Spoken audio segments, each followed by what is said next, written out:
Hi, Grandad, the young neighborhood boy called out as he approached the porch. Grandad waved him on and said, "Have a seat, Eric." The boy sat in a rocker. It was obvious he hadn't been up very long. His brown curly hair was tangled and his eyes were still showing some sleep.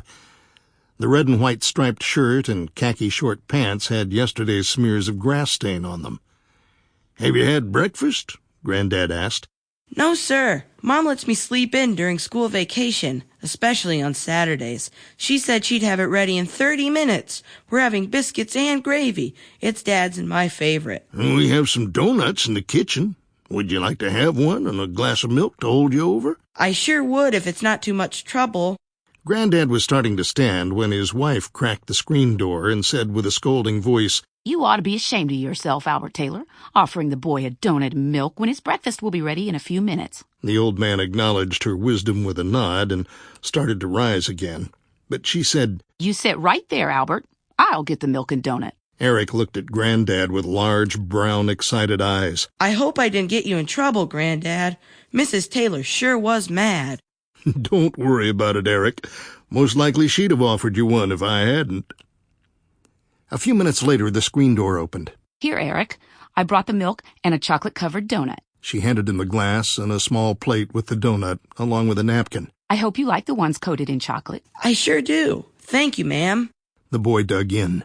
After Eric had eaten the donut, he set the plate and glass on the porch table, wiped the chocolate from the corners of his mouth, and asked, What time are your grandkids coming over today, Grandad?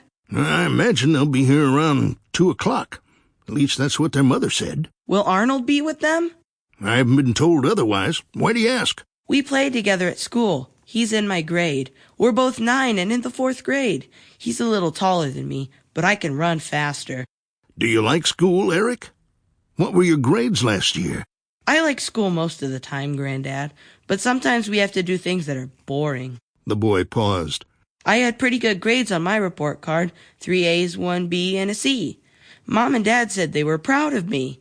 The boy held a big smile. They did say I need to work on the C. "What subject was the C in?" Geography. I don't care about places a million miles away. Grandad laughed. "I felt the same as you when I was your age. But as I got older, far-off places became more interesting." There'd been a lull in their conversation before Grandad spoke. "I believe the temperature's starting to heat up, Eric. It'll probably be close to 80 by this afternoon. Of course, our weather here in southern Indiana normally gets fairly hot in June, especially if we have long dry spells. And from the looks of things, it'll not be raining today." Sample complete. Ready to continue?